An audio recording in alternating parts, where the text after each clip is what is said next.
y porque yo defiendo cambiar el modelo económico de Colombia, transitando hacia la economía productiva, es fundamental que Colombia mantenga su posición de café, de país cafetero, fortalezca en la zona que llamábamos antes cafetera el café y pongamos un precio de sustentación que hoy debería ser de $1.000.000 carga. Pero la financiación de ese precio de sustentación debe ser la regalía petrolera, precisamente para que podamos construir en concreto la transición hacia la economía agraria e industrial. Bueno, para referirme al tema del café, yo presenté un documento de política pública.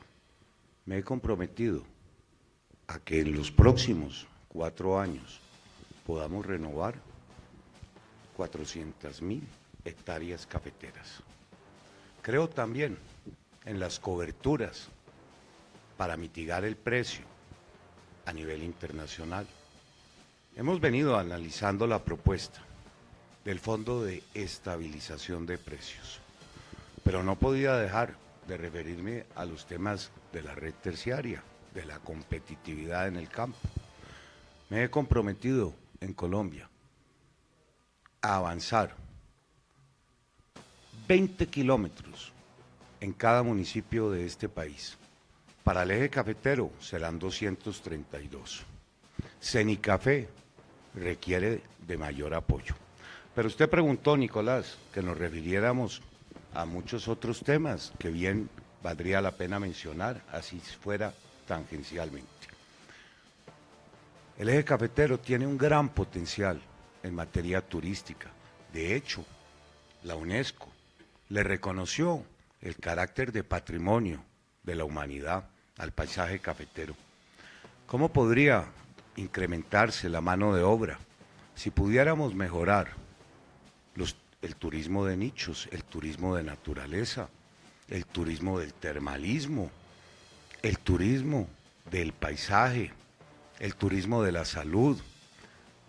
También forzoso es hablar de la industria aquí en Manizales y también… Pero doctor Vargas, permítame, concentrémonos en el café y luego hablamos de los otros temas. Bueno, por supuesto, yo ya señalé, porque no es mucho lo que puede uno agregar. Cenicafé, red terciaria, coberturas en el precio internacional, el Fondo de Estabilización para el Café y el programa Más Audaz para renovar 400.000 hectáreas, 100.000 por año en los próximos 4 años. Doctor Humberto. Bueno, yo quiero hacer énfasis en los temas también de carácter social, porque es que suelen olvidarse.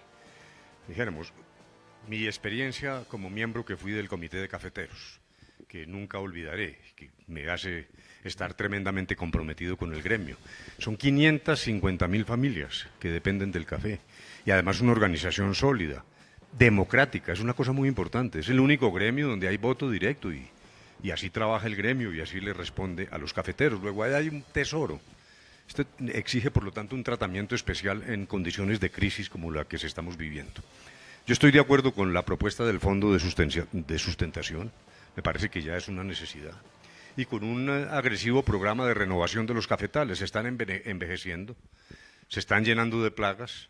Cenicafé hace una tarea extraordinaria, pero me parece que allí hay que ayudar, entre otras cosas, también por el método indirecto, para que los campesinos puedan renovar y para que los insumos adquieran precios razonables, que hoy tenemos allí un cuello de botella.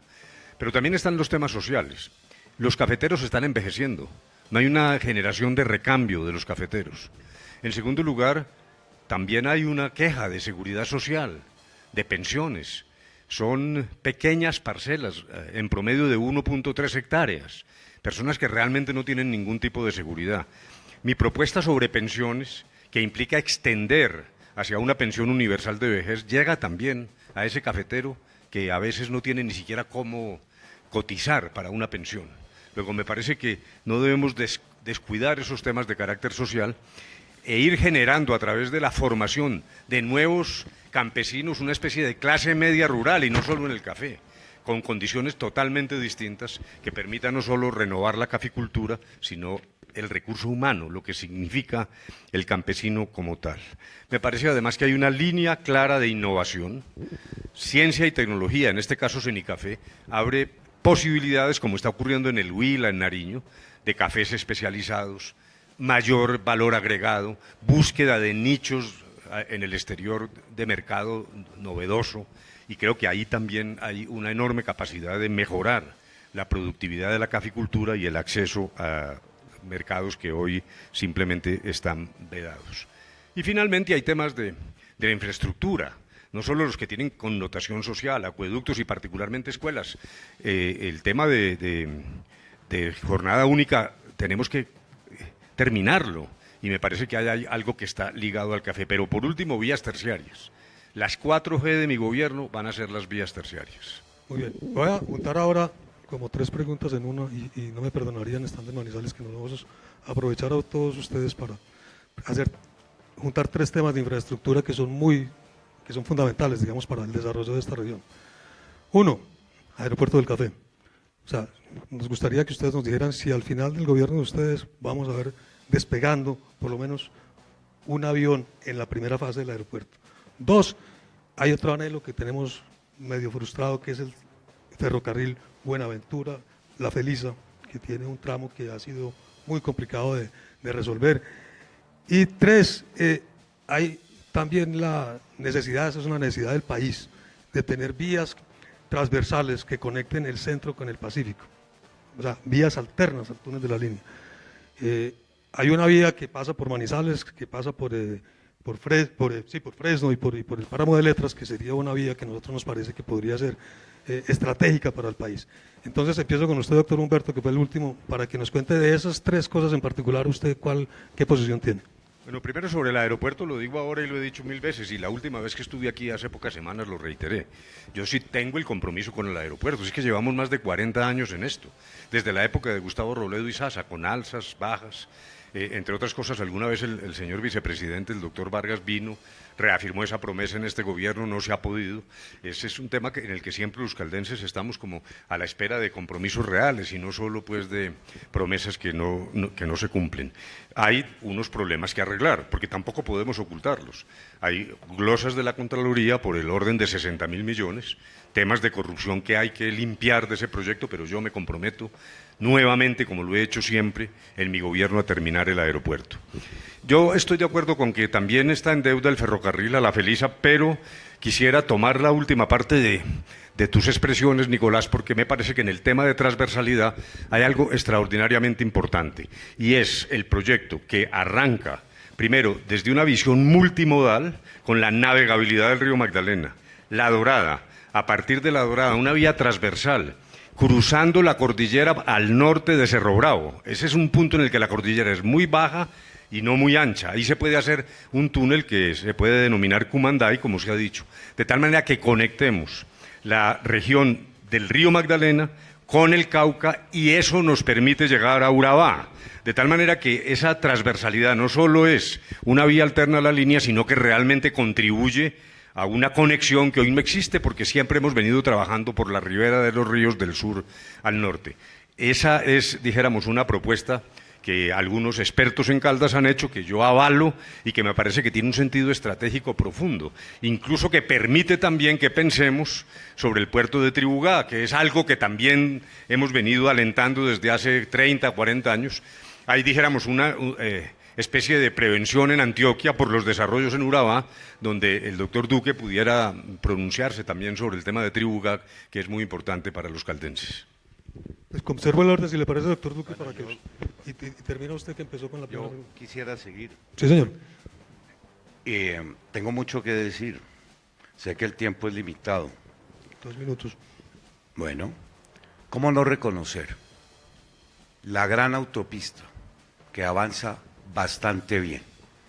Y me refiero a Pacífico 3, que integrará la conectividad entre La Pintada y La Virginia. 1.6 billones de pesos. Cuando esta iniciativa concluya, los manizalitas podrán desplazarse en tan solo 2 horas a la ciudad de Medellín. Va a mejorar enormemente la competitividad en el tramo que conduce al puerto de Buenaventura. Pero fueron muchas las obras que me correspondió a mí poner en marcha. En Manizales, la intersección de La Fuente, también el acceso a Villa María, San Marcel, y en toda la región pudimos materializar iniciativas.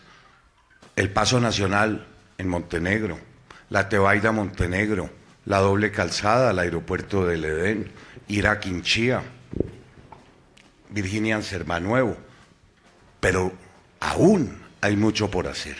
Mire, está firmado el contrato de una autopista 4G, Cambao-Manizales, no ha logrado su cierre financiero, carretera que integraría a todo el norte del Tolima con la ciudad de Manizales.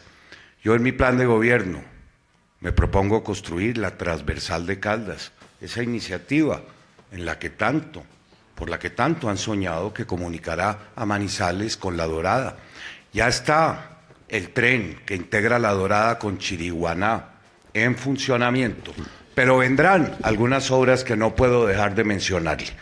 La Virginia Cerritos en doble calzada. Y como el tiempo se me agota, le daremos... No quiero que se acabe el tiempo sin el aeropuerto. Por supuesto que sí, mucho hemos luchado, tenemos 57 aeropuertos en construcción. El próximo gobierno deberá limitarse en materia aeroportuaria a garantizar que se haga el aeropuerto del Café, el aeropuerto de Buenaventura, la ampliación de la pista de Providencia y que los recursos provenientes de los excedentes de la ANI que se le deben al municipio de Armenia y al municipio de Neiva se materialicen. Termino expresándole algo que tiene que ver mucho con la infraestructura. Vamos a darle continuidad a los ambiciosos programas que en materia de vivienda y agua potable pusimos en marcha. Miles de familias se beneficiaron y mi propósito para el eje cafetero y para todo Colombia es superar en un 100% el déficit habitacional de los colombianos más vulnerables. Gracias, doctor Germán. Doctor Gustavo. Yo, con el perdón suyo, no me quiero salir tan rápido del tema del café. Hablamos de un precio de sustentación, pero hay otra serie de temas que me parece que es importante que abordemos y discutamos públicamente. Una tiene que ser con la deuda social del Estado colombiano con quienes produjeron café en el siglo XX, hoy en la tercera edad. No tienen pensión. Ya no lo van a tener por un mecanismo como los fondos privados de pensiones. El Estado tiene que generar una partida destinada exclusivamente a la pensión de cafeteros, que fueron la base de la riqueza colombiana durante Doctor todo Petro, el siglo XX. Discúlpame. No, perdóname, no, es que más adelante vamos a hablar de todos estos temas de Si desarrollo me social. vuelves al tema del café y me lo anuncias, si no, no quiero perder la oportunidad, porque hay un segundo elemento que me parece fundamental que se discuta. De $3.40, que vale más o menos la libra de café en el exterior, en un supermercado en Estados Unidos, campesino cafetero solo recibe 25 centavos en Colombia, lo cual muestra una enorme inequidad del mercado mundial del café, que es el segundo en importancia después del petróleo, y una ineficiencia total del gobierno y de los dirigentes cafeteros durante décadas. Dejar retroceder el mundo productor y dejar las ganancias del café en la intermediación, básicamente multinacionales de la comercialización, un monopsonio de la demanda. Yo pretendo, si soy presidente de Colombia, citar la conferencia de gobiernos y productores de café, brasileños, vietnamitas, centroamericanos y colombianos, para intentar construir los instrumentos que nos permitan recuperar el espacio perdido y avanzar en términos de más ingresos, de ese precio que hoy existe en el consumidor final hacia el productor, lo cual implica la configuración de empresas multinacionales de productores y gobiernos para disputar los espacios de los canales de distribución a escala mundial. Sin eso no vamos a poder defender realmente el que el campesino, el granjero y la clase media productora de café en Colombia pueda avanzar y progresar en el país. Uno. Dos, eso tiene unas infraestructuras. hay que ser coherente si lo que queremos es que, por ejemplo, la zona que llamábamos cafetera vuelva a ser cafetera. Esas infraestructuras están ligadas a 3 elementos básicos, en mi opinión. Las infraestructuras del saber, el conocimiento. Voy a terminar. Sí, yo creo, doctor Petro, la pregunta era concreta. Dígame, ¿aeropuerto del café, sí o no? No, y usted me preguntó infraestructuras. Entonces las infraestructuras son las siguientes, en prioridad. Las infraestructuras del saber, la universidad sin barreras para la juventud de la zona cafetera. 2, el ferrocarril, ligado a vías terciarias. Si queremos producir café, no es el aeropuerto la solución. La solución es bajar los costos de transporte del café, que no se logran bajar a partir de tractomulas en las 4G de Vargalleras. Se logra reducir es a partir de lograr que los trenes eléctricos puedan movilizar el café en Colombia. Y eso lo sabían nuestros abuelos. Lo podríamos potenciar en mi gobierno. Si usted ubica la zona cafetera, hay una red férrea nacional para remodernizar en el Valle del Río Cauca y otra en el Valle del Río Magdalena hacia los puertos. Segunda prioridad. Y tercera prioridad, las energías limpias en base al sol, la energía sobre solar. Eso vamos a hablar, doctor. Me has interrumpido 3 veces, sí, señor, con el debido respeto. Con el debido respeto, porque si no, pues entonces nos dices, si no tenemos la oportunidad de exponer nuestras ideas. Entonces, la tercera infraestructura en prioridad son las energías solares que permiten la electrificación de los procedimientos de transformación del café en forma asociativa en la zona cafetera. Aquí, entonces, tienes una respuesta. El aeropuerto no es la prioridad si queremos fortalecer la producción del café. Gracias, doctor Gustavo. Doctor Iván. Muchas gracias, doctor Nicolás. Bueno, yo sí espero responderle la pregunta. Aeropuerto del café, sí, y sí por muchas razones. Entre otras cosas, por el desarrollo futuro turístico y el crecimiento del eje cafetero. Ninguno de los 3 aeropuertos tiene segunda pista. El aeropuerto puede fungir para ser la segunda pista de los otros 3 aeropuertos y además está bien pensado para el futuro de la región.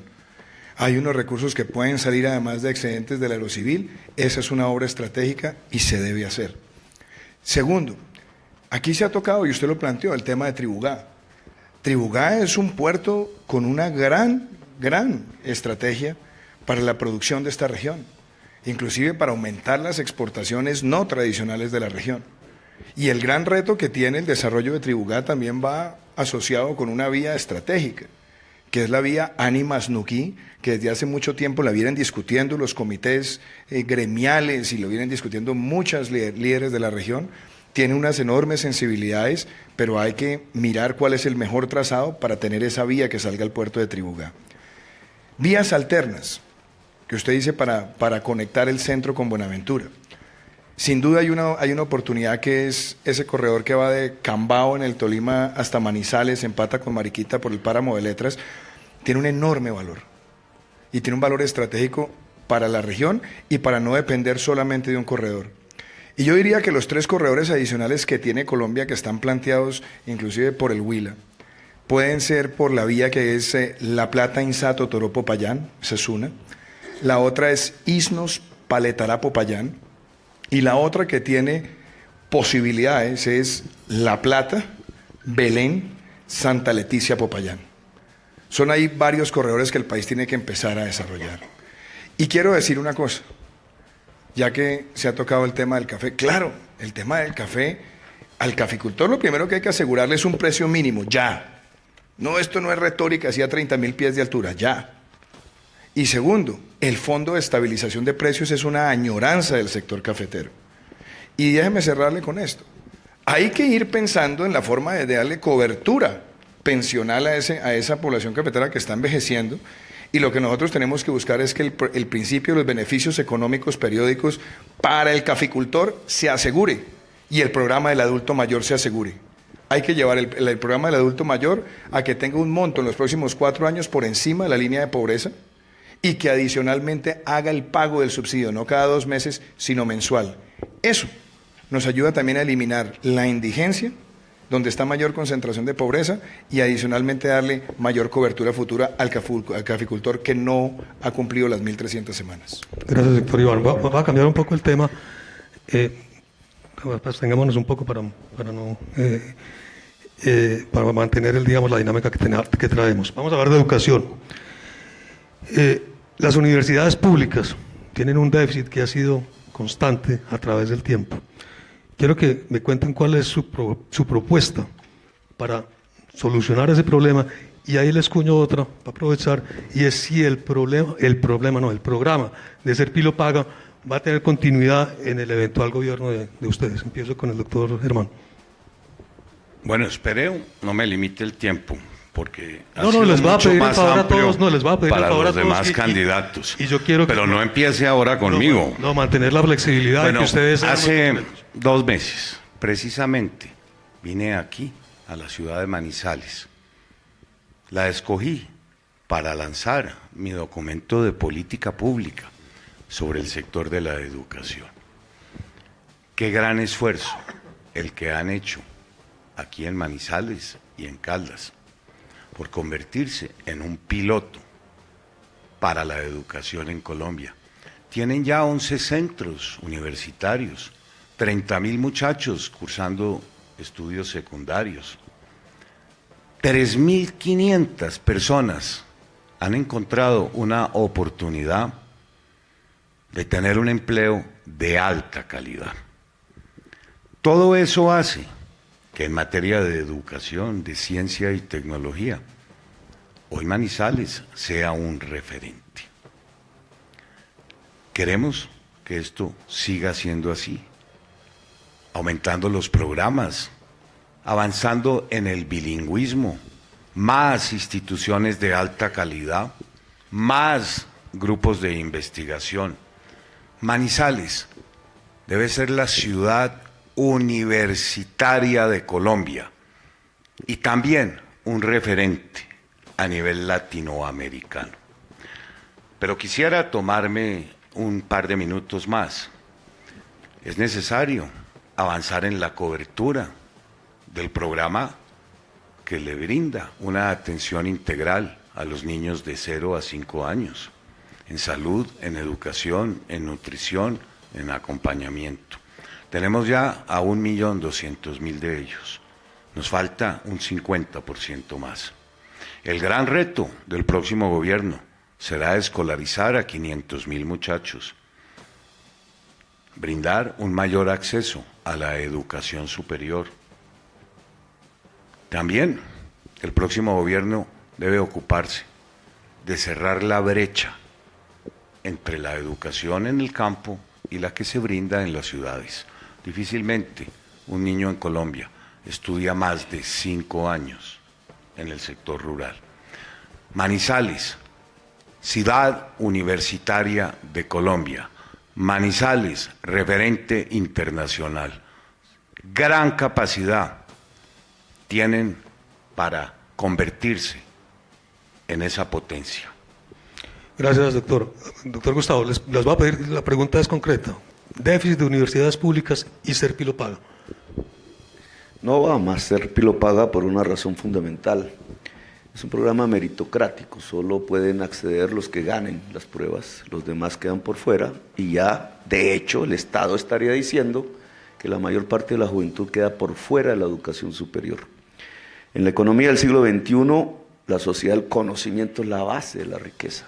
Por tanto, lo que necesitamos es una propuesta que permita que el conjunto de la juventud, no solamente los pilos, entre comillas, tengan derecho a la educación superior. Eso se llama una educación pública, de calidad y gratuita. ¿Cuánto vale eso? Vale 14.6 billones de pesos año al final del cuarto año. Hoy el presupuesto es 3.6. Significa multiplicarlo por 4. Significa que se convierte en la prioridad de la educación, del presupuesto nacional. Significa que hay que recortar gastos en el Ministerio de Defensa o asumir que partidas del Ministerio de Defensa sufraguen la educación superior, por lo menos en la juventud que ingresa a la policía y el ejército. Significa que no se le pueden reducir impuestos a los grandes capitales, porque el gran pacto sería el pacto de la educación de nuestra juventud.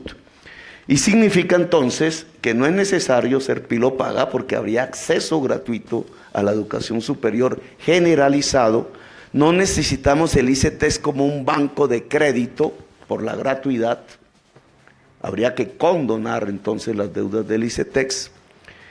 Y no necesitamos una política meritocrática en la educación a partir de las pruebas de exámenes y la selección de estudiantes por exámenes, sino más bien un contenido educativo que nos enseñe a trabajar en equipo, que es una de las grandes fallas de la educación en Colombia. Entonces, esas son las respuestas. Significa un traslado de recursos presupuestales, hoy de gastos no prioritarios o aún siendo prioritarios, no tan prioritarios como la educación en Colombia, hacia la partida de la educación superior en el país. Gracias, doctor Gustavo. Sigue, ¿cierto? Primero, lo que hay que buscar es la mejor cobertura, la mayor cobertura y la mejor calidad de la educación superior. El déficit de las universidades públicas en el país puede superar los 3 billones de pesos fácilmente. Lo que hay que asegurarle primero a la universidad pública es que va a tener los recursos que necesita. Yo quiero promover una estampilla única de educación superior para que haya una fuente directa y también el uso de una parte importante de las regalías para el financiamiento de la universidad pública en Colombia y fortalecerla. Yo fui ponente de la estampilla de la Universidad Industrial de Santander, una gran universidad pública de Colombia, y también de la Universidad Nacional de Colombia. Hay que darle un recurso directo y un recurso de regalías. En adición a eso, no hay que quitarle al uno o al otro porque exista ser pilo paga o no exista. Ser pilo paga tiene una ventaja. Permite que un número de estudiantes con un desempeño puedan escoger a la universidad donde pueden ir. Pero eso no le puede quitar recursos a la universidad pública. ¿Qué problema le veo ya a Ser Pilo Paga? Ser Pilo Paga cuesta casi 800.000 millones de pesos año y tenemos menos de 50.000 estudiantes. Se ha concentrado en universidades acreditadas de alta calidad y ha dejado por fuera la universidad pública y ha dejado por fuera las que están en proceso de acreditación. Entonces yo pienso que Ser Pilo Paga debe tener mucho más alcance, inclusive también en las universidades públicas.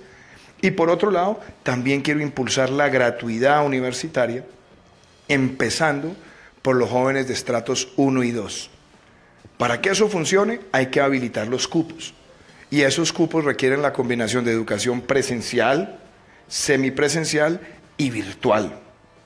Esa es la forma donde le vamos dando ese impulso al programa para por lo menos habilitar cerca de 400 o 500.000 cupos nuevos año, porque se necesita también la infraestructura. Y cierro con esto. El ICETEX. El ICETEX necesita ser reinventado.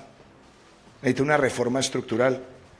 Hace pocos días se aprobó una ley en el Senado, de la cual fui ponente de un proyecto de iniciativa del gobierno, porque cuando hay cosas que le sirven al país, uno tiene que acompañarlas independientemente de dónde vengan. ¿Qué logramos? Que no haya codeudor. ¿Qué logramos? Acabar con las deudas leoninas, porque se va actualizando con la inflación.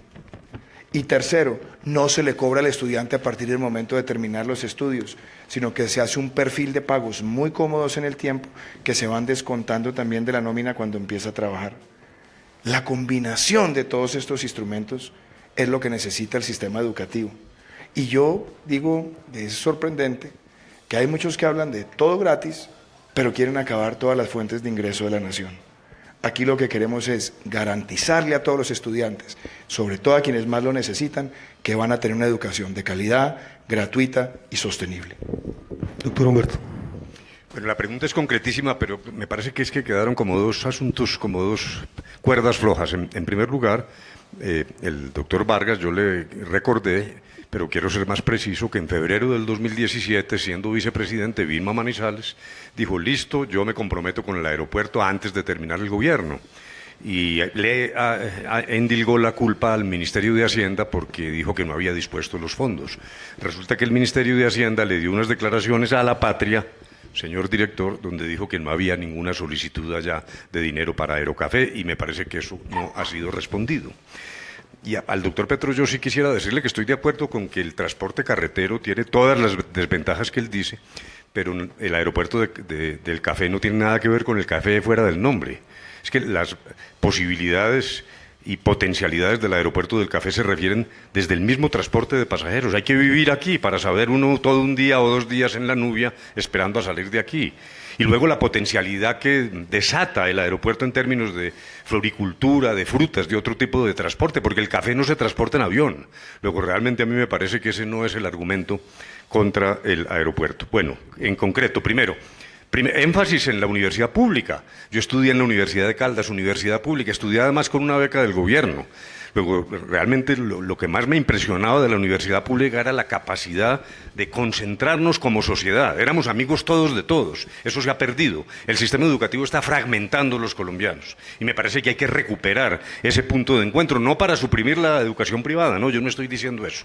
Pero sí estoy diciendo que desde la Ley 30, con el sistema de presupuestación en la universidad pública, se está marchitando. Porque cuando a uno le dan la inflación, lo que le están dando es simplemente a filo de agua y realmente no está progresando. Yo estuve en la Universidad Nacional, por cierto, bastante bien recibido allá, y vi con mis ojos cómo se están cayendo los edificios. Esto no es una metáfora. Luego, realmente se está marchitando la universidad pública.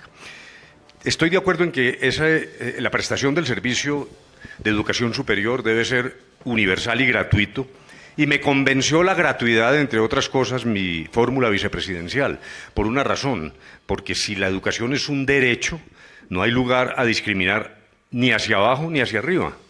Luego dijéramos que la fórmula del doctor Iván, bien orientada, pero me parece que es muy limitada. Solo los estratos 1 y 2, cuando, en la medida en que se trate de un derecho, y además es posible hacerlo, porque la potencialidad de nuevas tecnologías, de la educación a distancia. Yo he sido alumno de la educación a distancia y sé que esa no es la de hace 30 años, es la que tiene enorme capacidad de llegar a los confines de Colombia. Luego, primero, universidad pública, y esa es, dijéramos, la forma de responder la primera pregunta. Segundo, yo le veo una ventaja a ser pilo paga, que no puede ser la política de educación superior en Colombia. Yo no estoy insinuando eso en absoluto, pero justamente camina en esa dirección de reintegración de la sociedad. Es que tenemos que encontrarnos como colombianos en algún momento. Y por eso quiero reiterar que hay una fragmentación, una enorme insolidaridad de los colombianos. Cuando discutíamos el acuerdo de paz, lo que yo veía era una enorme indiferencia de personas que no les importa lo que pasa en el Guaviare ni en los confines de Colombia. De tal manera que la universidad para todos, gratuita, utilizando las nuevas tecnologías, es realmente un propósito fundamental. Manizales, en 30 segundos le termino. Dijéramos, lo que es claro es que en materia de educación superior aquí tenemos una situación superior al resto del país. Está calificada como el primer centro universitario de Colombia, por encima de Bogotá, etcétera, por la calidad de vida, el costo de la vida en Manizales, tranquilidad. Se miden distintos factores y eso es cierto. Pero eso implica dar un paso más adelante. Hay que integrar ese nodo universitario que tenemos aquí, que es excelente, con los esquemas de producción. Me parece que hay que hacer una especie de Silicon Valley, lo que pasa en Cambridge, que es la manera como la universidad se integra con el sistema productivo, además en una mirada regional. Yo diría énfasis en Manizales, fundamentalmente educación integrada al sistema productivo y un nodo del sistema de ciencia y tecnología. Yo estoy proponiendo la creación del Ministerio de Ciencia y Tecnología, sobre todo para darle rango en la administración y más capacidad de recursos. 0.26 del PIB en ciencia y tecnología es un desastre. Y eso hay que integrarlo, repito, entonces, con el ejercicio de una universidad fuerte en la región. Pero, por otro lado, hay un complemento, como se trata del eje cafetero y no solo de Manizales, con Pereira. En Pereira está desarrollándose una innovación muy grande, sobre todo en materia de software, y hay incluso creaciones ya autóctonas. Y hay empresas como Indra, por ejemplo, que ya está tomando los ingenieros pereiranos para sus desarrollos universales. Y por último, Armenia, la prestación de servicios. Y ahí uno integra en una visión estratégica la visión completa de lo que llamamos el eje cafetero. Gracias, doctor Humberto. Bueno, la siguiente pregunta tiene este tema de educación y ya lo han mencionado ustedes tangencialmente en sus intervenciones, pero ya es un poco de educación, primera infancia y educación básica primaria. Hay una brecha gigantesca entre la educación pública y la educación privada y la educación rural y la educación urbana. ¿Cómo cerrar esa brecha? Y les voy a pedir, va a empezar por el doctor Gustavo, que sean ojalá muy concretos. Mira, aterricemos con cifras. Yo hice la experiencia de la educación superior gratuita en Bogotá, la hice, Universidad Distrital. Cuesta 7 millones estudiante año. El cupo para lograr universalización de los que salen de 11º grado en Colombia debería ser 300.000 cupos año. Las cifras de Duque podríamos discutirlas. En 5 años, una cohorte son 1,5 millones de cupos. Por 7 millones de pesos le está dando a usted el costo de ese programa. El costo de ese programa, si hablamos de 300.000 por 5, 1,5 millones por 7 millones, da 2.1 billones de pesos año y aproximadamente 14 billones en 5 años. Si nosotros queremos un precio de sustentación de 300.000 pesos del presupuesto a la carga de café, estamos hablando de 2.1 billones de pesos años, para hablar del primer tema. Si nosotros queremos profesionalizar la atención a la primera infancia, como lo hicimos en Bogotá, que logramos multiplicar la cobertura por 3, con jardines infantiles y atención en el ámbito familiar, necesitamos ampliar el presupuesto del ICBF, al cual hay que transformar radicalmente, porque es un espacio de contratación de la corrupción hoy, en 2.5 billones de pesos año. Las fuentes de esos recursos, indudablemente, no salen de reducir los impuestos a los grandes capitales de Colombia. Tiene que haber un pacto alrededor de la tributación para que podamos atender la primera infancia. La principal política de ciencia y tecnología de un país consiste en atender integralmente la primera infancia, porque es allí donde se desarrolla el cerebro humano y el amor por la búsqueda, por el saber. Yo quería aterrizar estas cifras porque se habla mucho y resulta que eso hay que financiarlo. Se puede financiar, y admito y me alegra que la mayoría de los candidatos presidenciales hayan hecho consenso con mi propuesta de una educación pública superior gratuita.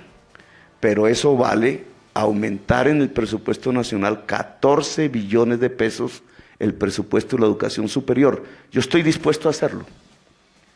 Y muestro los mecanismos. Tiene que acabarse las exenciones tributarias en Colombia. Tiene que gravarse las remesas de utilidades de empresas al extranjero, incluidas paraísos fiscales. Tiene que gravarse la gran extensión rural improductiva en Colombia. Tenemos que quitar una serie de gabelas tributarias construidas a través de la ley para poder financiar el que toda nuestra juventud pueda acceder a la educación superior y que la primera infancia, sobre la cual se hay un tratamiento integral y profesional, es la principal política de ciencia y tecnología y la principal política de seguridad nacional, porque esa es la nación dentro de 20 o 30 años, implica un esfuerzo presupuestal que, si los colegas dicen van a disminuir impuestos en las altas capas del capital en Colombia, simplemente nos están diciendo mentiras. Bueno, doctor Nicolás, yo no quise interrumpir al doctor de la calle ni pedir el derecho a la réplica, pero no me voy a quedar con esa puya, porque en estos 2 años y medio, si alguien ha luchado porque se materialice el aeropuerto del café, he sido yo. Tuvimos la oportunidad de poner en marcha inversiones en 50 aeropuertos de Colombia. 25 están ya terminados. En Pereira, el gobierno nacional aportó los recursos para la ampliación de la pista y la nueva torre de control. Logré que se apropiaran con excedentes de la ANI las inversiones para mejorar el aeropuerto de Armenia. Pero déjeme resumirle, doctor de la calle, lo que ha venido ocurriendo. Es increíble, pero en estos 3 años, Manizales y Caldas tuvieron presidente del Senado, aquí presente, el doctor Mauricio Liscano. Tuvieron presidente de la Cámara, el doctor Hernán Penagos. ¿Quién lo creyera? Han tenido 2 ministros de transporte, el doctor Jorge Rojas y actualmente el doctor Germán Cardona.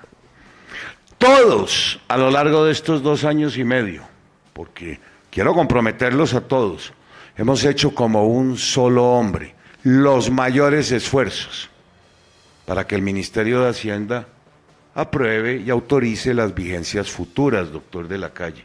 No lo hemos logrado. ¿O usted cree que el actual gobernador, el doctor Guido Echeverri, el actual alcalde de Manizales, no han hecho sus mejores esfuerzos para lograr que esta iniciativa prospere?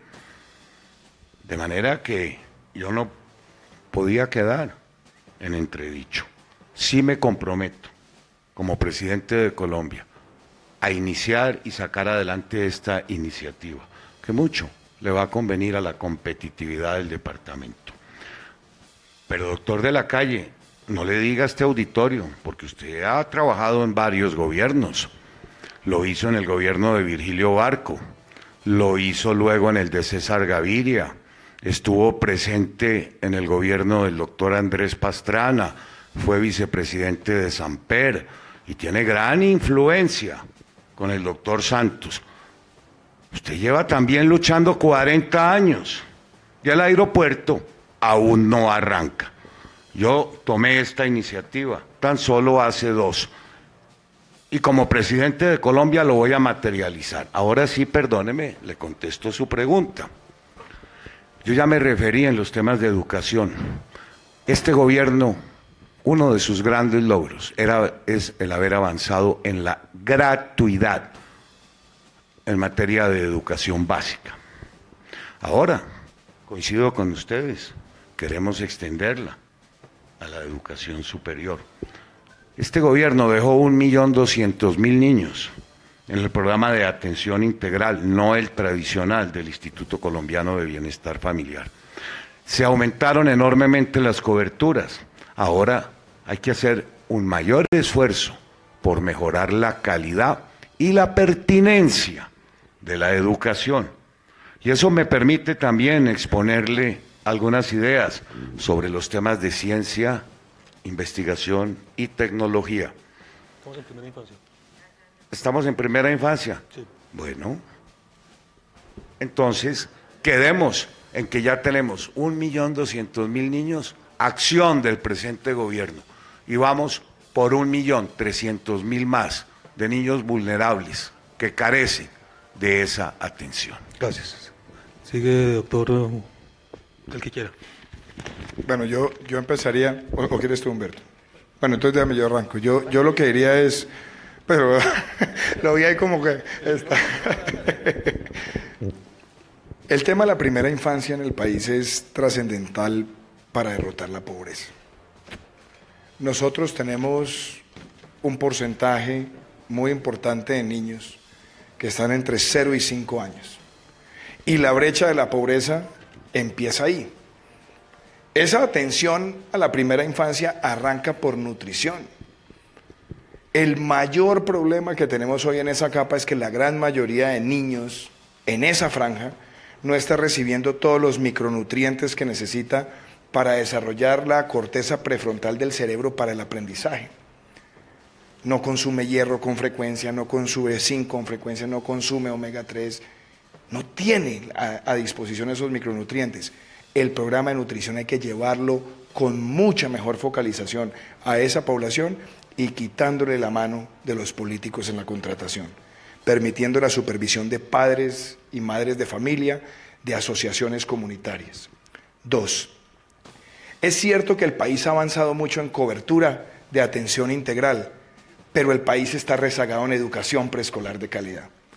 Y es que los niños reciban las habilidades cognitivas y no cognitivas que requiere esa educación. Y el reflejo es que cuando salen las pruebas PISA y miran la diferencia entre la ciudad y el campo, la diferencia son 82 puntos que equivalen a 2 años de escolaridad. Porque son niños que no tienen esa formación integral desde el punto de vista pedagógico y después llegan a la media jornada y en la media jornada con una sola alimentación queremos que se ponga en el mismo rango de desempeño de los niños que tienen todos los demás privilegios. Cuando yo digo que la cobertura de educación superior gratuita para estratos 1 y 2 es porque nos toca hacer el primer esfuerzo garantizando la cobertura preescolar con atención pedagógica integral. Y después llevar la jornada completa con doble alimentación, que además le ayuda a las familias más vulnerables del país, porque el niño recibe 2 alimentos antes de llegar a la casa. Y tiene un currículo diverso, que no solamente es ciencias, matemáticas y lenguaje, sino creatividad, deporte, tecnología, ciencia y vocacionales. Y ese esfuerzo hay que hacerlo y hay que construir 17.000 aulas en los próximos 4 años, que deben tener una fuente directa, que debe ser ese $1,5 billones por año en los próximos 4 años para asegurar esos 17.000 aulas. Eso es lo que nos permite tener la cobertura integral. ¿Por qué? Y sobre todo en las zonas rurales del país. El promedio de escolaridad en el campo son 5.41 años, Nicolás, y en las ciudades son 9.6. Entonces el presupuesto tiene que estar bien invertido ahí. Y voy a decir una cosa, el doctor Petro, por ejemplo, en Bogotá anunció 1.000 preescolares nuevos cuando fue alcalde. ¿Cuántos construyó? Menos de 100. Porque aquí lo que hay que buscar es la integralidad. No puede ser solamente el Estado, puede ser el Estado, una parte en concesión, otra parte con asociaciones de maestros, y producir el impacto de cobertura que necesita el Colombia en los próximos 4 años. Ese es mi compromiso con las señoras que nos están viendo, con los señores que nos están viendo en las cámaras, asegurar la dotación y la visión integral. Y lo primero que tenemos que asegurar es la pedagogía y la alimentación en esos primeros 5 años, la jornada única, la doble alimentación y el complemento curricular. Gracias, doctor Iván. Doctor Humberto, entonces le reitero, es la brecha público-privado y primera infancia. Sí, clarísimo, tengo la pregunta clara. Sin embargo, doctor Germán, si de influencia en el gobierno de Santos vamos a hablar, todo indica que la influencia es la suya y sobre todo la chequera. Yo estaba 5 años extraditado en Cuba tratando de hacer la paz, luego realmente me parece que esa comparación no va. Yo quiero decir lo siguiente, usted está preguntando por cerrar brechas. Y son 2 tipos de brechas, la de la educación privada de calidad y la educación pública con niveles inferiores, y eso está, repito, rompiendo a los colombianos. Ese es un tema extraordinariamente grave, porque no es solo calidad, cobertura, sino la mirada de las brechas, que es la que usted ilumina ahora con su pregunta. Y la segunda es, pues, la ciudad-campo. Lo primero es, mi lema de campaña es primero los pobres. Entonces, claro, siempre hay quien hace oposición y dice que eso es un eslogan y que seguramente es una frase de campaña. No, eso lo he dicho con toda responsabilidad. Cuando digo primero los pobres es que me parece que la manera de conducir la inversión pública debe empezar de allá para acá, al revés de lo que estamos haciendo ahora. Ejemplo, programas de nutrición que son necesarios, ya lo han dicho todos y no lo voy a repetir, particularmente en la educación en primera infancia. Hay que ir a las regiones más deprimidas y regresar a las menos afectadas, y no un poco al revés, que es lo que estamos haciendo ahora. Y eso lo quiero complementar con niveles de calidad, particularmente en esa Colombia olvidada, en la periferia de Colombia. Ejemplo, yo quiero pagarle a los maestros que quieran, de excelente calidad, irse a los confines de Colombia, una prima especial de ubicación, un poco lo que pasaba con los militares en orden público, una especie de prima de lejanía, para yo mover los maestros hacia las zonas más olvidadas y más deprimidas, que es la manera de buscar en el escenario de la calidad ir cerrando las brechas que usted plantea. Y si eso se dificulta, tengo un programa alternativo, que es el de profesores itinerantes, maestros itinerantes. Si no es posible que un maestro se desplace por 1 o 2 años, entonces maestros que enseñen a enseñar y que estén en una condición itinerante en todo el territorio nacional para ir mejorando de afuera para adentro, de la periferia al centro. Siempre primero los pobres, los niveles de calidad. Segundo, esto hay que hacerlo con el magisterio. Yo quiero romper esa vieja tradición en que pareciera que el Estado y el magisterio siempre están en enfrentamiento. Yo lo que quiero es sinergia, cooperación. Yo quiero sentarme con el magisterio, quiero hablar con FECODE, quiero decirles, sí, hagamos un sistema de remuneración, un sistema que les garantice a ustedes su salud, el eterno problema de la salud de los maestros, pero que también los colombianos tengamos más transparencia sobre su remuneración, sobre su escalafón, sobre la forma como se que accede a los niveles superiores del escalafón.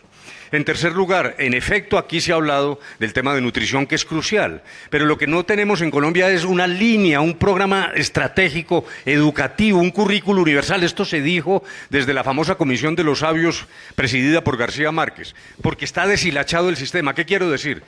La educación de la primera infancia no está siendo consultada bajo una línea estratégica, porque lo que hace el ICBF es actuar como una especie de gran guardería. En el ICBF se recibe a los niños, pero eso está desvinculado de un proyecto educativo estratégico. Yo no quiero decir que el ICBF tiene que pasar al Ministerio de Educación, pero sí tenemos que lograr una hilación, como también ocurre, por ejemplo, con la educación para el trabajo, que en muy buena parte está en manos de los municipios y en otra parte en el SENA, pertenece al Ministerio de Trabajo, se autoacredita por fuera, repito, de una estrategia en esta materia.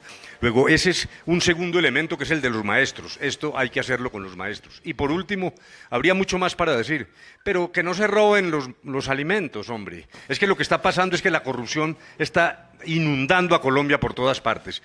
Y en ese sentido, la idea de cada escuela, cada colegio tiene que ser un proyecto educativo, vincular a los padres. En eso tenemos que ayudarnos. Yo quiero hacer un programa de entrenamiento de los padres para que a su vez administren y coadyuven en la educación de sus hijos. No van a los colegios, van forzados porque si no, no les entregan las notas de los niños, si no, no irían. Como no vamos a las sesiones de las copropiedades porque nos da pereza, es una sociedad muy desarticulada.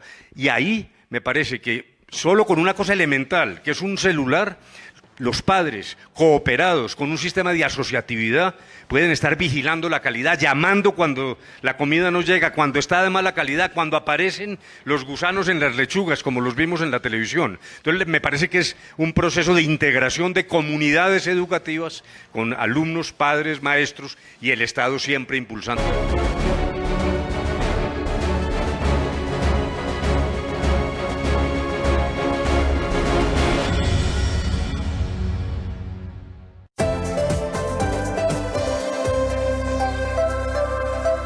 Estás viendo Especiales Telecafé.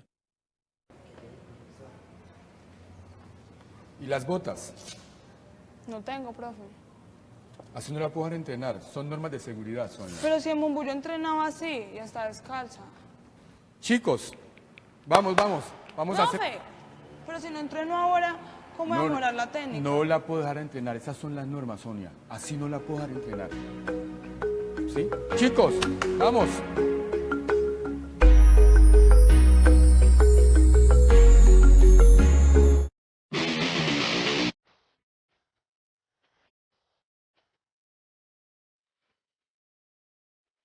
Una transmisión sin precedentes.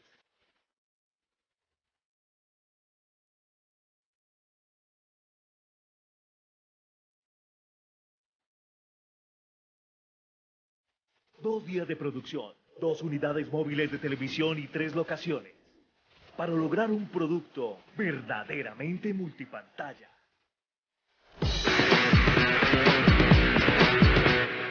Llegando a impactar a más de 500.000 personas en el mundo.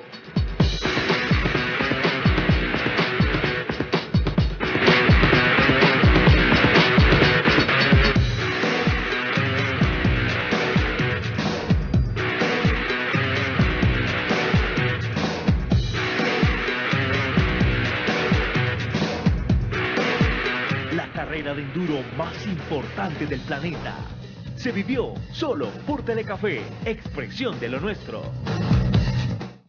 Conmigo como presidente vamos a derrotar la corrupción. Todo peso que le quitamos a los corruptos lo invertimos en educación, en ciencia, en cultura, en la inteligencia de Colombia. Estoy acompañado por Antanas Mocus, la expresión de la cultura ciudadana en nuestro país, por Jorge Robledo, el senador anticorrupción, por Claudia López, quien va a liderar la lucha contra la corrupción desde mi gobierno. Estamos en la subida final. Vamos a ganar. Se puede.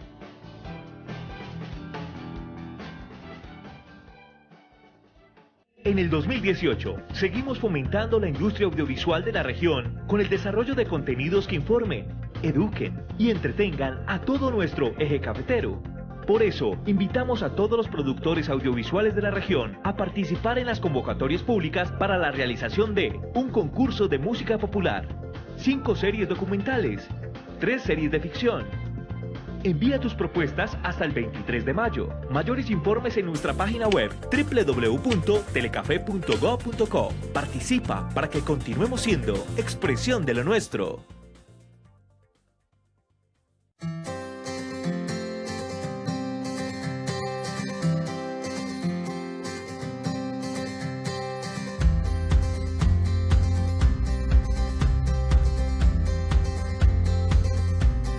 Aunque no nos veas, protegemos lo esencial para cuidar tu vida.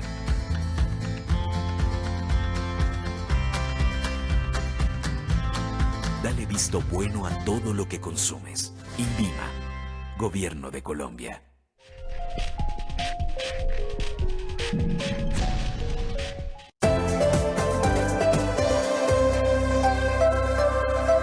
Estás viendo Especiales Telecafé.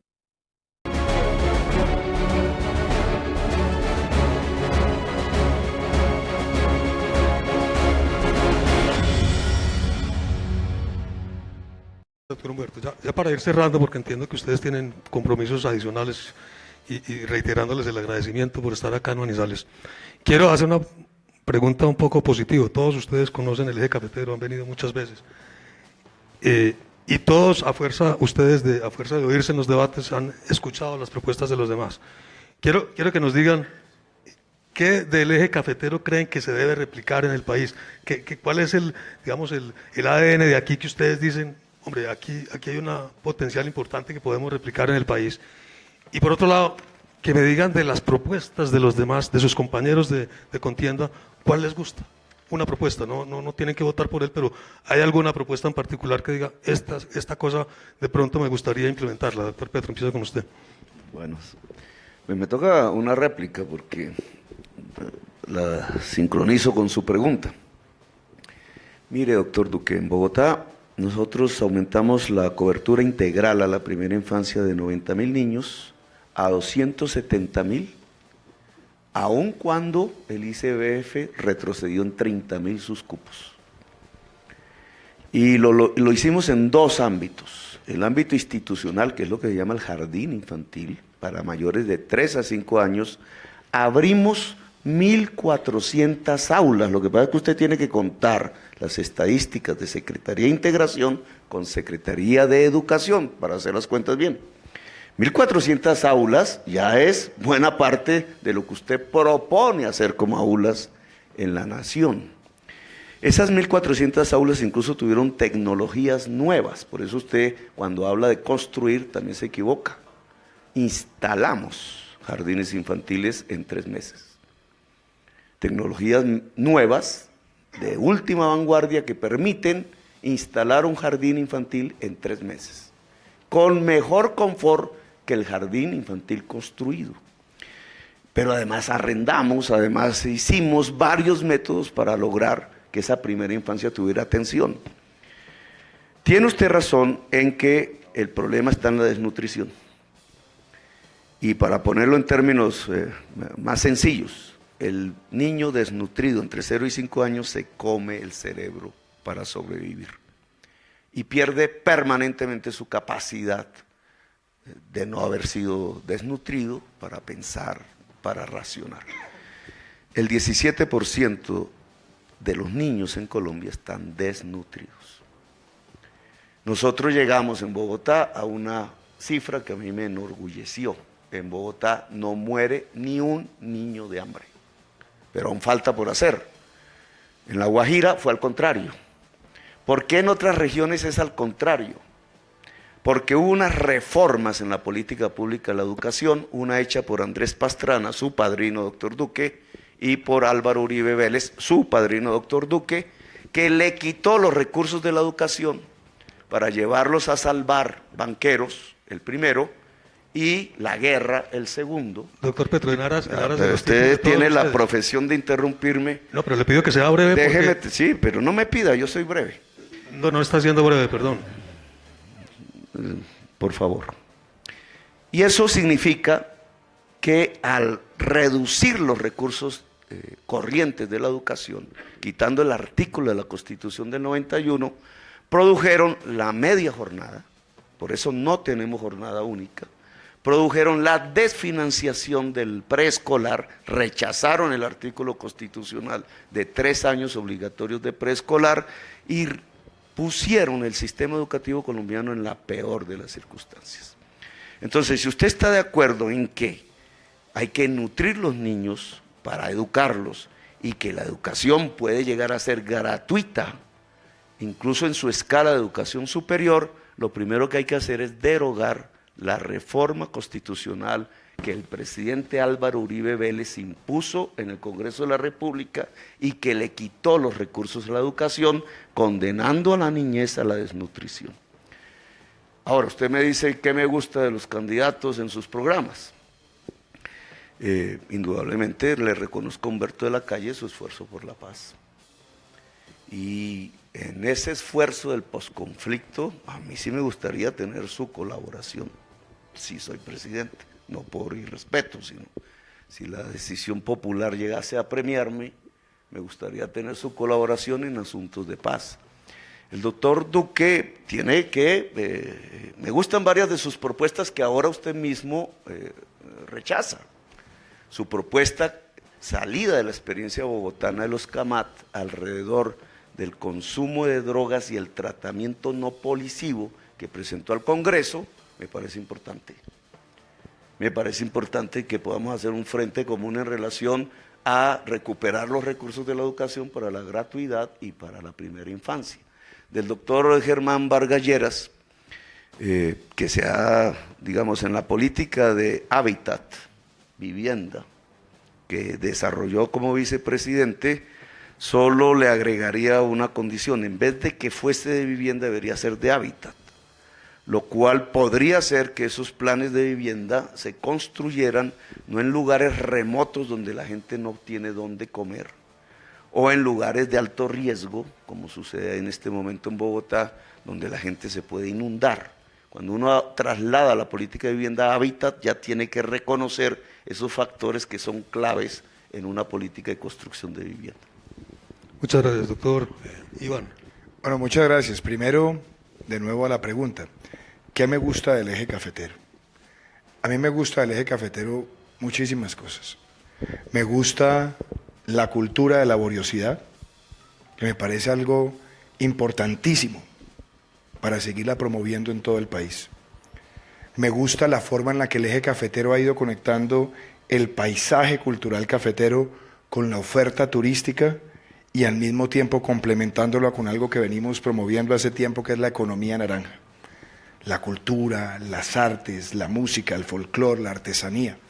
Me parece que es algo importantísimo y el deseo de muchos de preservar la arquitectura ancestral cafetera y convertir eso en un elemento de patrimonio para Colombia y para el mundo. Eso me parece que es algo que recojo y que nos sirve de experiencia en otras regiones del país. ¿Qué rescato de los candidatos? Me gusta la aproximación de Vivian Morales, por ejemplo, frente al tema de justicia. Hemos compartido muchas ideas sobre cómo fortalecer las primeras y las segundas instancias. Me parece que eso es importante. Me parece que Humberto, por ejemplo, en algunos temas en los que ha abordado problemáticas específicas, por ejemplo, en el caso de salud y particularmente en hacer un monitoreo de cómo están operando todos los aseguradores, es algo en lo que coincidimos y me parece que ahí hay elementos positivos. De Germán, por ejemplo, que le he visto cosas interesantes, me ha gustado la forma en la que ha abordado temas del deporte de alto rendimiento. Y cuando yo escucho al doctor Petro, pues yo a veces veo, sí, unos discursos que son muy encumbrados de su padrino Hugo Chávez, que son pan para hoy y hambre para mañana muchas veces, pero le reconozco por lo menos que esté dispuesto a aceptar que la propuesta que estamos haciendo de nutrición está bien sustentada, que además le llega a los más vulnerables del país, y creo que le sirve además a Colombia que el doctor Petro también reconozca que en su administración no se alcanzaron ciertas metas y que aprenda de quienes queremos sustentarlas con cifras y con gerencia. Gracias, doctor Germán. A ver, déjeme utilizar estos últimos 2 minutos, ya que es la pregunta final, para mencionar algunos temas que muy útil hubieran sido podidos abordar en este debate. Yo he venido numerosísimas veces a los 3 departamentos del eje cafetero. Ya tratamos los temas de café. También nos referimos al sector agrícola. Pero el eje cafetero es mucho más que eso. Usted me interrumpió cuando yo abordaba un tema que era el del turismo. Para mí el turismo será uno de los grandes ejes en los cuales cimentaré el crecimiento económico de Colombia. El eje cafetero, ¿cómo tiene de potencial? Puede duplicar sus ingresos actuales y triplicar la mano de obra. No en vano, decía yo, la UNESCO lo reconoció como patrimonio universal de la humanidad. El paisaje cafetero, el corredor turístico del café. ¿Cómo sería de útil valorar y explotar nichos como el del turismo de salud, termalismo, el turismo de avistamiento? Cada turista que viene a mirar aves gasta 5 veces más lo que lo hace cualquier otro. El turismo de naturaleza, cómo son de bellos los parques en la región cafetera, Parque de Lotún, Parque de Cocora, el Parque de los Nevados. Gran potencial tiene el sector del turismo. Manizales tiene que seguir optimizando su industria, no puede renunciar a ella. Pasa por avanzar en los temas de competitividad, un nuevo régimen tributario que brinde condiciones más competitivas, los temas de logística, que también a ellos nos referimos en este debate. Pero cómo no mencionar también temas como el del distrito, con el que tanto se ha soñado la ciudad de Manizales, el distrito de audiovisuales. Y ya para referirme a los otros candidatos, en términos constructivos, porque este debate empezó mal con la turba que hubo a la entrada del mismo y no quisiera que termine mal. A Gustavo, en eso coincidimos con él y yo creo que con todos los candidatos, en que no hay nada más útil que brindarle a los jóvenes, a los niños, en los primeros años de su vida, una atención integral. Qué bueno, doctor Duque, que usted reconozca que fue en estos años donde se amplió la tradicional atención que brindaba el bienestar familiar para incorporar no solo los criterios de nutrición, sino los criterios de educación, de salud y de algo muy importante, el acompañamiento, que es el afecto. Y qué bueno, doctor de la Calle, que coincidamos en la conveniencia de que Manizales, Caldas, necesita el aeropuerto del café. Le aclaré su puya, pero es que yo no me he ocupado de este tema sino hace 2 años y medio, pero que sea un gran propósito. Eso ha unido al departamento de Caldas. Las regiones a veces se fijan un objetivo que los une, que los integra, indistintamente de los partidos, de los sectores, que hoy quede ese gran compromiso por el que Telecafé ha luchado tanto y ustedes también lo han hecho en el periódico de la Patria. Mil gracias a todos. Menos mal que este debate termina en unas condiciones bastante civilizadas. Buenas noches a todos. Doctor Humberto, su turno. No, falta el doctor Humberto. La pregunta primera es ¿qué del eje cafetero uno debería llevar hacia otras latitudes? Y yo diría, primero, la capacidad que ha tenido Manizales como centro universitario de articularse. Incluso esto viene de antes. Hubo un tiempo que había una fundación que se llamaba FICDUCAL, de todas las universidades, y que es el germen de lo que se está haciendo ahora en términos de integración interuniversitaria, pero que yo quiero dar el paso adelante de vincularlo también a esa especie de Silicon Valley que yo propongo para el eje cafetero. Y me parece que ese es uno de aquellos aspectos que debería replicarse en el resto de Colombia. Y el segundo, naturalmente, es su gente. Bueno, no lo debería decir yo, que soy quien tiene aquí raíces, quien realmente tiene toda clase de amigos, deudas de agradecimiento, recuerdos, nostalgias, mi universidad, todo lo que ha significado para mí Manizales y lo que yo sé de la solidaridad de los manizaleños, de la capacidad de organizarse, del deseo de cumplir la ley. Yo creo que aquí hay realmente un tesoro y ese es el tesoro que deberíamos llevar, repito, hacia afuera y lo deberíamos llevar comprendiendo lo que significa ser caldense y ser manizaleño. Y es lo que me permite decirle a los caldenses, hombre, ¿por qué no aprovechan? Es la primera oportunidad que tienen de tener presidente. Luego yo quisiera pedirles su voto, hombre, ayúdenme en eso. Bueno, y luego quisiera entonces, como nos lo han pedido, en un estricto empeño netamente positivo, pues referirme a las propuestas.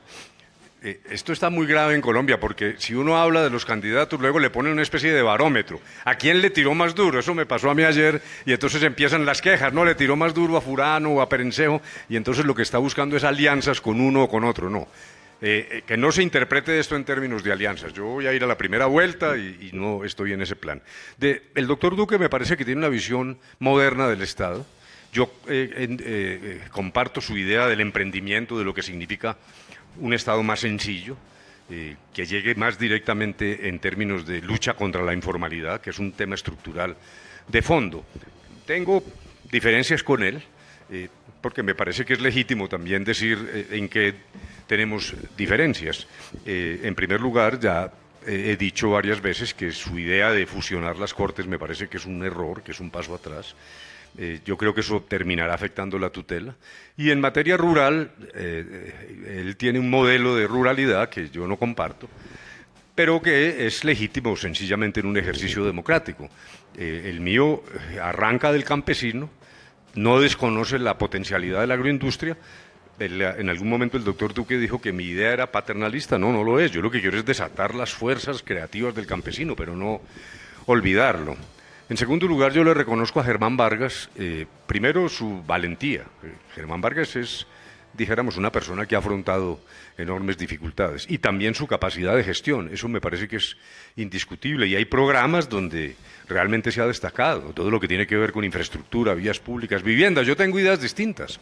Yo he dicho que ahora es el momento de las vías terciarias, he dicho que es el momento ya no de la vivienda para convertir en propietarios muy lentamente a los ciudadanos, sino los grandes programas de arrendamiento social que me parece que resuelven el tema del déficit más rápidamente. Yo le agradezco a Gustavo Petro su mención sobre el tema de la paz, que también es recíproca, porque siempre he dicho dos cosas sobre Petro. Uno, que hay que agradecerle el apoyo que ha hecho a la paz. Y dos, que es un error de la clase dirigente colombiana estigmatizar a Petro. Me parece que ese es un error. Desde el señor Ordóñez, que utilizó su cargo para perseguir a la gente, se comenzó a cometer ese error. Eso no debe ocurrir.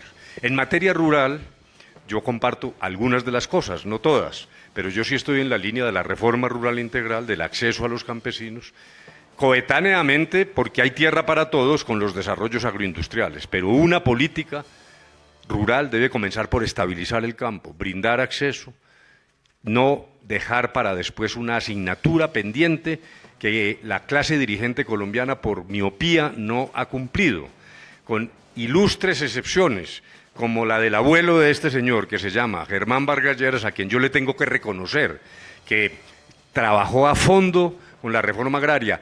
Se opusieron los antecesores de los que hoy se oponen a la reforma rural. Si ustedes lo miran bien, es la misma radiografía de Colombia, y eso lo tengo que reconocer en cabeza de Carlos Lleras. Muchas gracias.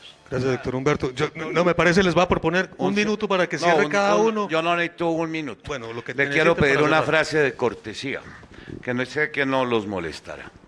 El doctor Iván Duque me señaló de mi preocupación por el deporte. Yo quiero hoy comprometérseme con el eje cafetero, a que los Juegos Nacionales del 2023 tengan como sede a estos 3 departamentos. Lo había olvidado, lo quería recordar. Listo, muchas gracias. Si ustedes quieren cerrar. Bueno, yo lo que pensaría decir para finalizar en este minutico que usted nos brinda es esto. Colombia necesita pasar páginas, páginas de la vieja política, páginas de la política del odio, y tenemos que mirar hacia el futuro. Colombia necesita hoy legalidad, y es que todo el que comete un delito, sin importar su ideología y de dónde pertenezca, debe tener una sanción ejemplar. Que nosotros enfrentemos la corrupción con determinación y que nosotros devolvamos los valores a la sociedad colombiana. Este país necesita emprendimiento, que los micros, los pequeños, los medianos, los grandes puedan construir el anhelo empresarial, los campesinos, los caficultores, y que tengamos una agenda de equidad donde derrotar la pobreza sea efectivo con una salud y una educación de calidad sostenible, no a base de discursos vacíos, y que nosotros le demos a la cultura el papel que se merece en el desarrollo de Colombia para cerrar las brechas y motivar al país hacia el futuro. Yo quiero ser su presidente, señor y señora que está en su televisor. Quiero gobernar con todos los colombianos y decirles que el futuro que queremos es para todos. Gracias, doctor Iván. Doctor Humberto. Pues yo quiero ser presidente porque tengo un sueño, el sueño de una Colombia más justa, el sueño de una Colombia que recupere la que se nos quedó atrás, las 1000 Colombias, las que hemos olvidado, la que yo llamo la Colombia invisible, y eso se llama luchar contra la inequidad y la injusticia. Haber terminado el conflicto con una de las guerrillas y terminarlo ojalá con todas es la oportunidad para que ese tema que estaba ahí aparcado en el congelador y que no queríamos enfrentar, es el momento de hacerlo. El sueño de una mayor justicia, trabajando en un proceso incansable de transformación social. Pero ¿por qué ese sueño, lo repito aquí y lo digo con tanta vehemencia? Porque eso lo aprendí aquí. Estaba entrando a este salón y me abordaron mis compañeros de estudios. Voy a dar un nombre, Guillermo Mejía Gutiérrez, y me dijo, recuerde, yo creé el primer bachillerato nocturno gratuito en Colombia cuando era estudiante, cuando estaba estudiando Derecho, y lo hice para tenderle la mano a las personas que no tenían cómo estudiar. Primer bachillerato nocturno gratuito de Colombia. De la misma manera que con mis profesores me iba a trabajar en lo que hoy se llamaría vivienda social. Yo aprendí eso aquí. Eso fue lo que aprendí de ustedes, de mis amigos, de mis compañeros, de lo que significa Caldas. Y quiero ser presidente para eso, para una sociedad más justa y en paz. Gracias, doctor Humberto. Doctor Gustavo. El café... Bueno, no, es que creí que me había saltado. No, tranquilo que ya va a tener la oportunidad. Bueno, él quiere que tú finalices, entonces... Si quieres, le cedo No, el turno, tranquilo, Gustavo tranquilo. nos ha prevenido. No, Si no, quiere, tranquilo. haga usted uso del último segmento. No se preocupe. Bueno. El café, el mundo del café le enseñó en la historia de Colombia que una estructura democrática puede ayudar a superar la violencia. Y hoy se trata de pasar una página de 2 siglos de soledad de Colombia inmersa permanentemente en la violencia. No hay generación de jóvenes desde que somos república que no haya sido convocada antes que al saber, al amor, a la ciencia, a las armas, a matarse entre sí. Y eso hay que superarlo, y la forma de superarlo es reconociendo unas voces antiguas.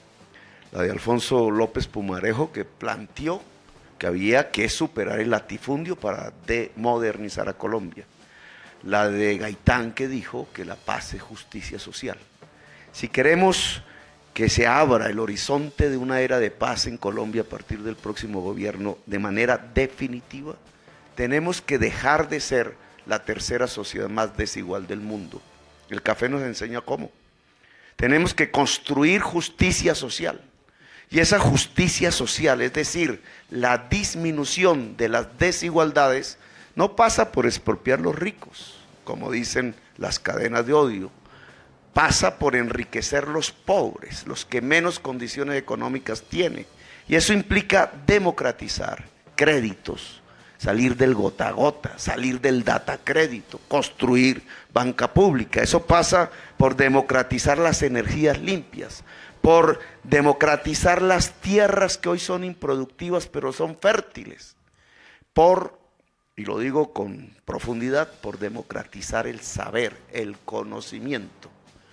Ojalá la zona cafetera pueda ser la primera zona del país que podamos en los próximos 4 años decir con certeza, es la zona del conocimiento en Colombia, porque esa será la base no solamente de una democracia multicolor, sino de abrir una era de paz. La era de paz que comienza con la Colombia humana y con el gobierno de Gustavo Petro a su servicio. Gracias, muy amables. Gracias a usted, doctor Germán. Aún no me pasa la roncha de lo del aeropuerto del café. Bueno, siga de rascar. Déjeme recordarle también aquí a todo el departamento que yo, el primer nombramiento que hice fue llevarme a Luis Fernando Mejía, para ese entonces gerente del aeropuerto del café, a que me manejara la dirección de infraestructura. Pero bueno, ya cerremos este segmento. Mi modelo para el desarrollo del país se enfoca en los problemas que más interesan a los colombianos. Venimos planteando una reforma tributaria que le recupere a este país condiciones de competitividad. Esa reforma tendrá como pilar fundamental para lograr un mayor crecimiento al sector agroindustrial, al sector del turismo, al sector de la vivienda, donde nos proponemos superar en un 100% el déficit habitacional de Colombia, de las personas más vulnerables. Tiene también como meta terminar el cúmulo de obras que van a cambiar la competitividad y la logística de este país. Y tiene, doctor Petro, propósitos muy claros en el sector mineroenergético, no como usted los entiende. Tenemos a 1,5 millones de colombianos a los que tenemos que llegar con el servicio de gas domiciliario. Aún más de 1 millón de colombianos no gozan del servicio eléctrico. Soñamos con un país que permita recuperar 48 años que se han perdido en materia de desarrollo agrícola. Para el año 70 este país no importaba 1 kilo de alimentos.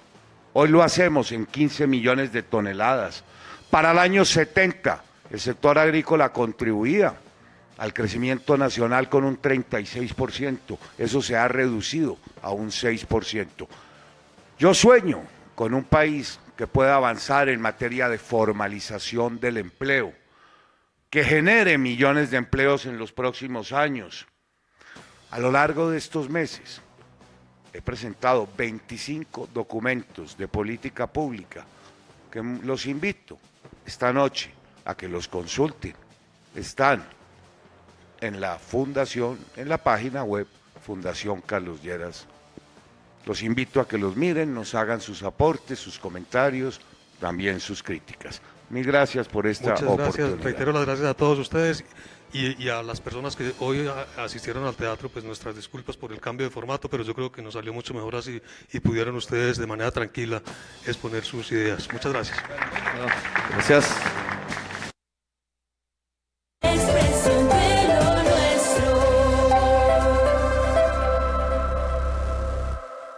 ¿Tienes una pregunta, queja, reclamo, sugerencia o felicitación? Puedes comunicarte a nuestra página web www.telecafe.gov.co en el link Atención Ciudadana PQRS. También el correo electrónico pqr@telecafe.gov.co.